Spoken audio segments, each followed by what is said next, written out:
Eu quero contar um pouco de história, porque tem uma característica para nós negros, particularmente, né, negros que estão referenciados à religião de matriz africana, que é falar contando história, né? Essa griotagem que a gente faz e que a gente chama de itãs, a gente traz as histórias para que o que a gente está falando fique mais fácil de ser compreendido.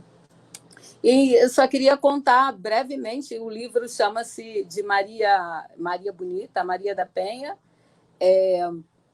Desventuras de Marias do Brasil.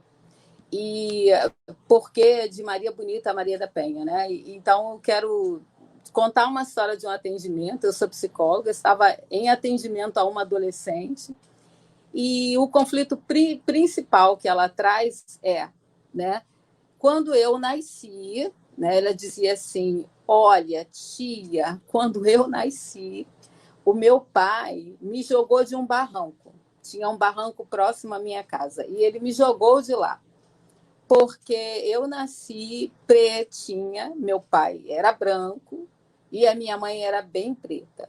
E ele achava que a minha mãe tinha traído ele com um homem negro, porque eu não tinha nada branco e nem o meu cabelo parecia cabelo de menina branca. Então, esse foi um atendimento que deu muito trabalho, porque eu estava iniciando na psicologia, né, naquele momento, e isso é uma coisa que me marcou muito. Um outro atendimento é que, né, eu tive atendi uma mulher que olhou para mim e falou: olha, você é macumbeira? Porque se você for, eu vou procurar outra pessoa para ser atendida, porque eu não consigo. Então, isso marcou muito a minha história de vida e profissional também. E começar a trabalhar com mulheres, com meninas, né? Então, no meu trabalho secular, eu comecei a trabalhar com meninas, com adolescentes, e vim trazendo isso ao longo da minha vida para resolver essas múltiplas facetas das mulheres e como que essas violências, como essas pequenas coisas que atingem a mulher, vão desembocar em algo muito maior, né? Como isso está tudo articulado, como esse conjunto de violências está articulado. E aí, há muito tempo que eu já queria vir escrever sobre isso, e veio o livro, né, de Maria Bonita a Maria da Penha. E a gente pegar lá em Maria Bonita e da maneira como aquelas mulheres lidavam com aquele Código Civil da época, né, que objetificava a mulher não era humanizada, era um objeto, né, e era um objeto de propriedade masculina, né, era a referência dessa década.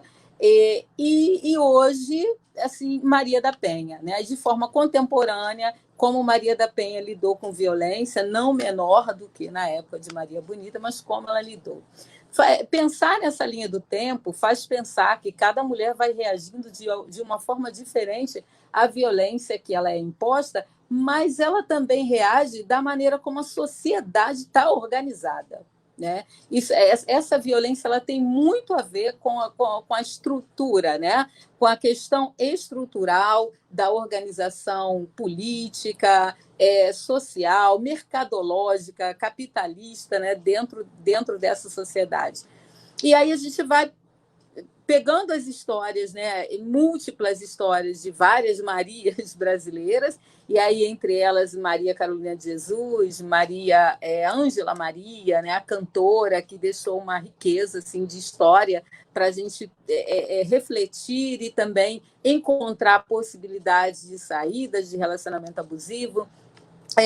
A personagem Maria Moura, né, e outras mais, né, dentro do livro. Então, o que é que eu quero tá trazendo de principal aqui, quando Camila me faz uma provocação, né, sobre falar um pouco mais de muitas outras violências que as mulheres estão submetidas, que não se restringem à violência familiar e à violência doméstica. Então, eu quero destacar como cada vivência dessa mulher pode torná-la vulnerável a um outro ciclo de violência. E aí eu vou pegar aqui um trecho que eu escrevo no livro, que eu gosto muito, né? Eu faço essa dinâmica quando eu dou palestra, né? Eu pergunto quem conhece a música da Maria Chiquinha, né? Que foi um grande sucesso aí da década de 80, 90, e todas as crianças ouviam nas suas festinhas infantis a música da Maria Chiquinha, né? Que foi fazer no mato Maria Chiquinha, né? Cantada por Sandy Júnior, que foi um grande sucesso nacional. Aí a gente pega a música da Maria Chiquinha e a gente olha lá na música da Maria Chiquinha que a Maria Chiquinha, no final, ela é morta, né? E o Genaro, ele utiliza o corpo da Maria Chiquinha como um objeto sexual, mesmo ela morta e sem cabeça. Aí você diz assim, mas Deise, isso é muito forte. Pois é, mas é uma música que fez sucesso, todo mundo cantou, todo mundo colocou na festinha para o seu filho escutar. E a gente não tem muita noção do quanto que isso marca o imaginário, né, a formação de identidade de uma criança, meninas e também meninos, né? E aí eu peguei esse exemplo, é um exemplo que a gente trabalha no livro também, né? A Maria Chiquinha é um capítulo do livro, né? Para a gente poder entender essas influências sociais, o quanto que elas são danosas. A gente não vai conseguir dar conta de um enfrentamento sério à violência doméstica, a gente não vai dar conta de ajudar mulheres em relacionamentos abusivos, não necessariamente dentro de suas casas, mas fora também, relacionamentos abusivos dentro do trabalho, em instituições. A gente não dá conta disso se a gente não falar da violência estrutural canalizada especificamente para manutenção desse sistema, para a manutenção da dominação masculina e da sujeição feminina, se a gente não falar de racismo, né, que também é uma relação de poder, o racismo estrutural, e se a gente não falar de estruturas sociais, de como a sociedade pode ser transformada e daquilo que precisa ser transformada para que essa mulher não seja refém das estruturas, porque ela não é refém só de um algoz, né? De um homem, de um patrão, de um chefe, ela não é refém só disso, ela é refém de toda uma estrutura dessa sociedade que precisa mudar. E aí, pegando um pouco mais disso, aí vou dando um pouco mais de exemplo, que é para a gente poder pensar tudo isso. Certa vez eu estava numa palestra e aí foi passado no telão depoimentos de algumas mulheres que foram vítimas de violência doméstica, né, dentro de relacionamentos abusivos.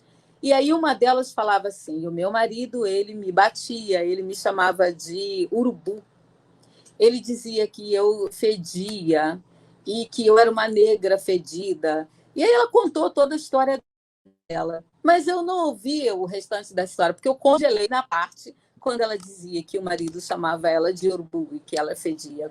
Porque isso é racismo. É racismo, e o racismo é um crime, né? Mas naquele momento ali foi tratado apenas o crime da violência doméstica, né? Do relacionamento abusivo. Esse homem não respondeu por racismo, como deveria responder também. Então, é só para a gente entender que essas múltiplas violências, né, elas formam, são como pequenas pólvoras, né, pequenas dentro de uma munição que estoura toda essa mulher, né, que de alguma forma dificulta toda a vida dela dentro e fora da sua casa, dentro e fora do seu lar. Mulheres vítimas de violências têm problemas para concluir a escolaridade, têm muito mais dificuldades para poder acompanhar seus filhos, para criar seus filhos de formas diferentes. O rendimento dela é diferente e tem muitos mais problemas de saúde, né? Eu costumo dizer, e eu escrevo e falo muito sobre isso, e aí a gente pega um pouco da experiência de Ângela Maria, para dizer que a felicidade é um remédio e a gente precisa tomar mais desse remédio para morrer menos, né? As mulheres precisam tomar mais desse remédio. Mulher feliz transforma o mundo, transforma a sociedade, né? E o relacionamento abusivo é uma tentativa frequente de tornar essa mulher infeliz, com a autoestima lá embaixo, né?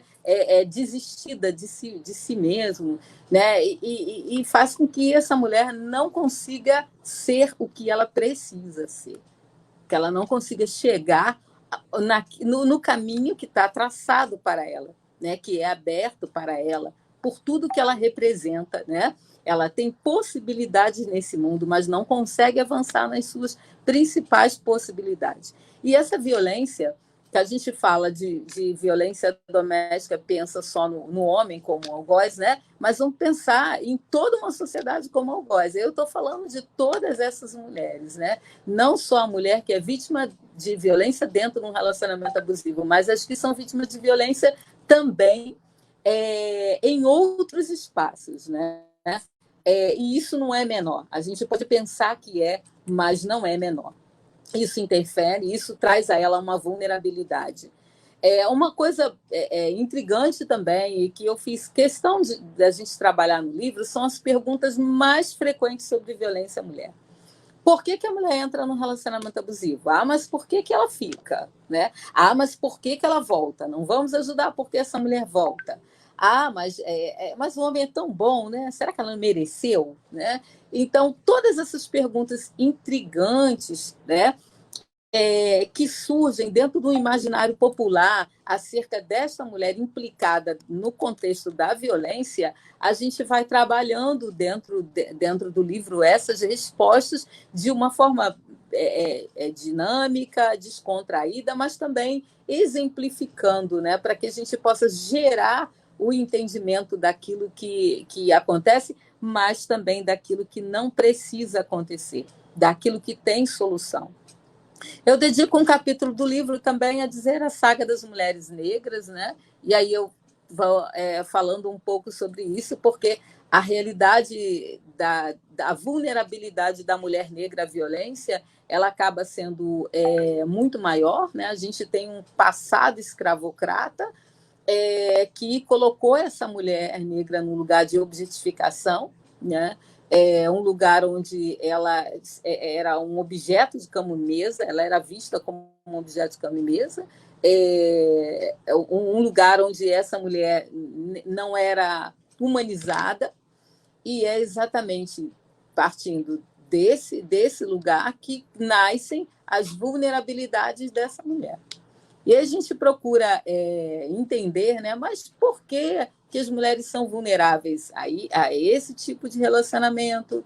Porque são mais vulneráveis à agressão. Aí você entende toda uma trajetória por trás dessa mulher que não facilitou, né, que não facilitou emocionalmente, afetivamente, para que ela tivesse construções mais sólidas e menos vulnerabilidades para estar em situação de violência. Mas também tem condições socioeconômicas que também não foram favorecidas. A gente vê dentro de empresa uma mulher branca, uma mulher negra, com o mesmo diploma, com a mesma capacitação, onde uma ganha um salário que é metade da outra. E aí a gente precisa ter a compreensão esse processo de objetificação da mulher negra e como a gente precisa desconstruir, né? E a gente traz dentro do livro várias situações, né, de mulheres negras que lutaram e ainda lutam contra isso, as iniciativas que essas mulheres desenvolveram, ONGs, né? Eu tenho orgulho de falar aqui, a prefacista do meu livro é Lúcia Xavier, que está à frente da organização Crioula, que é uma organização imbatível, né? Dentro do estado do Rio de Janeiro e a nível nacional, muito conhecida, e que ela traz também essa perspectiva feminista e da importância do feminismo na desconstrução desses imaginários perversos, que o imaginário perverso não nos ajuda a ajudar essa mulher, né? Quando eu entendo que é o lugar dela, que ela não sai desse lugar porque ela ela é impotente, ou porque ela gosta de apanhar, ou porque ela gosta dessa violência, ou porque ela gosta desse sofrimento, eu também não me mobilizo. As pessoas não se mobilizam para isso. Então, isso é uma coisa que a gente precisa avançar, né? É uma etapa que a gente precisa superar. Também Camila me pediu para falar um pouco da questão da Covid, né? Desse tempo de Covid é um tempo muito cruel. Eu estou pulando algumas coisas aqui para atender aqui, né, a pergunta de Camila. Mas esse tempo de Covid é um tempo pior. E aí eu vou deixar aqui solto uma reflexão sobre o que é casa, né? Quando a pandemia pede que as pessoas fiquem em suas casas. Então eu passei a fazer uma reflexão sobre o que é casa, né?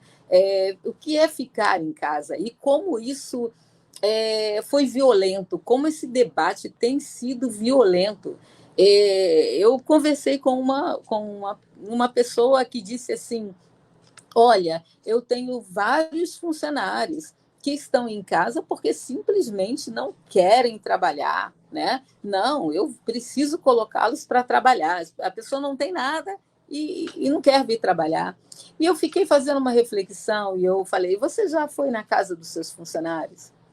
Já viu em que casa ele está? Como é que ele mora, né? E de que forma mora? Essa mulher que não vem para o trabalho, você já viu como ela está na casa dela? Talvez ela preferisse até estar no trabalho, porque aquela casa não oferece a ela a segurança e as condições de qualidade de vida que ela precisa para poder viver. Então, muita coisa sobre casa é violenta, né? Então, às vezes, a casa é realmente a representação da violência para aquela menina que acabou de nascer e para aquela mulher que tem 80 anos, e às vezes para aquela que é jovem também, é uma violência, né? Então, a gente precisa pensar toda essa estruturação em torno dessa mulher e refletir, né, sobre o que traz a vulnerabilidade e o que ainda mantém essas situações de violência, né? A gente tem um capítulo que fala também sobre a questão do homem, né, o mito do homem bacana, porque o homem nunca é violento, né? Até quando ele é violento, ele pode ser, né? Porque é homem, né? Então a gente precisa desconstruir também isso, né? Do que a gente está falando, né? De que lugar essa violência parte e como a sociedade ajuda a manter esse lugar, né? Que é o lugar do machismo e da dominação masculina. Tem uma coisa no livro que eu queria destacar, estou correndo muito assim, estou lembrando e estou correndo, mas eu queria destacar que tem uma parte em que eu falo muito da influência social e eu destaco algumas pessoas que são pessoas que viveram relacionamento abusivo de seus pais, né? Dentro da família, com pais, tios, assim, com parentes, elas vivenciaram relacionamentos abusivos e contam um pouco dessas experiências. E aí também eu venho trazendo as pessoas que passaram por isso com os seus pais e fizeram alguma coisa para ajudar essa mulher e para enfrentar, e para que a sociedade enfrente essa violência. E aí, nesse último capítulo, eu trago, né, a história e um pouco da música da Carol Conká, né? E aí aconteceu toda essa coisa no Big Brother e o meu livro já estava escrito e eu gostei muito dele já estar escrito, porque a gente fala o quanto que isso marca e o quanto que isso tem um potencial para levar essa mulher a reproduzir a violência, né? E foi exatamente o que a gente viu em rede nacional, né? Uma pessoa que passou por uma experiência de um relacionamento abusivo, que viu de forma reiterada essa mãe ser espancada porque não tinha comida em casa, porque se chegava em casa e não tinha, e reproduziu de forma muito íntegra isso, né? Num reality show. E para mim ficou muito simbólico quando foi na mesa, né? Negar a comida, né? Para aquele homem ali. Eu quero dizer isso porque eu falo muito de como isso impacta crianças e adolescentes. E às vezes a gente acha que está tudo resolvido e não está. Né? A gente acha que aquela mulher, que aquele homem não foi afetado com a experiência do relacionamento abusivo, mas foi afetado. E isso começa a aparecer, né, dentro da sociedade, isso começa a aparecer na vida cotidiana dessas mulheres, desses homens, o que para a gente é um grande pesar, né? Então, a gente precisa tratar a violência intrafamiliar, a violência, as múltiplas violências de múltiplos relacionamentos, múltiplas facetas de relacionamentos abusivos dentro de um âmbito social, dentro de um âmbito estrutural, que passa pela música, pela mídia, pela propaganda, e que passa por vários processos, né? Pela sociedade, a gente chama família expansiva, né? Família extensa, né? E por pelo trabalho, né? O trabalho secular, o trabalho formal, o trabalho informal, todos os espaços por onde essa mulher ela precisa consolidar a sua trajetória de vida, ela experimenta a violência, né? Está aí a violência obstétrica também, né? A gente tem várias pesquisas feitas com crianças vítimas de violência, onde as mães foram vítimas de violência obstétrica que têm problemas, que apresentam problemas depois, mais tarde, na adolescência ou na vida adulta. E isso é um pouco que está no livro também, né? Para a gente ter a compreensão de como uma coisa afeta a outra, né? Então, as vulnerabilidades, elas são múltiplas. Obviamente, para a mulher negra é ainda muito pior, porque o passado escravocrata deixou muito marcado esse lugar de objetificação da mulher negra, né? Então, a gente precisa, de alguma forma, desconstruir. E aí tem várias outras formas, né, que são apontadas no livro, mas aí chegando a Maria da Penha, né, a gente fala um pouco, tem um quadro comparativo de como era, né, na década de Maria Bonita e como é hoje, né, nessa década de Maria da Penha, e como essas mulheres enfrentam essas múltiplas violências e como e de que outras formas podem ser enfrentadas também. Esperamos que as mulheres não tenham que se armar, né, para se defender dos homens, não é essa a proposta, né, embora os homens estejam armados, né, para matar as mulheres. Mas a gente precisa fazer com que essa mulher entenda todos esses processos que afetam a ela, que a tornam vulnerável, mas que também entendam todos os mecanismos que ainda são pequenos, ainda são poucos, mas que existem na sociedade e que ela pode recorrer, né, para sair da vulnerabilidade da violência e enfrentar, né, e tirar a sua família, né, tirar as meninas, os meninos novos ainda, que ainda não podem se defender e precisam de um adulto, né?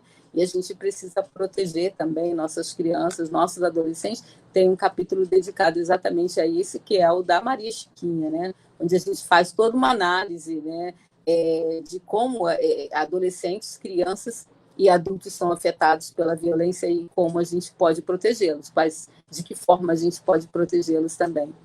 E espero que vocês tenham boa leitura, né? Não só do meu livro, mas de todas nós, assim, que nos debruçamos com carinho para dividir essa informação pelo grito da urgência que a gente tem de transformar a sociedade, né?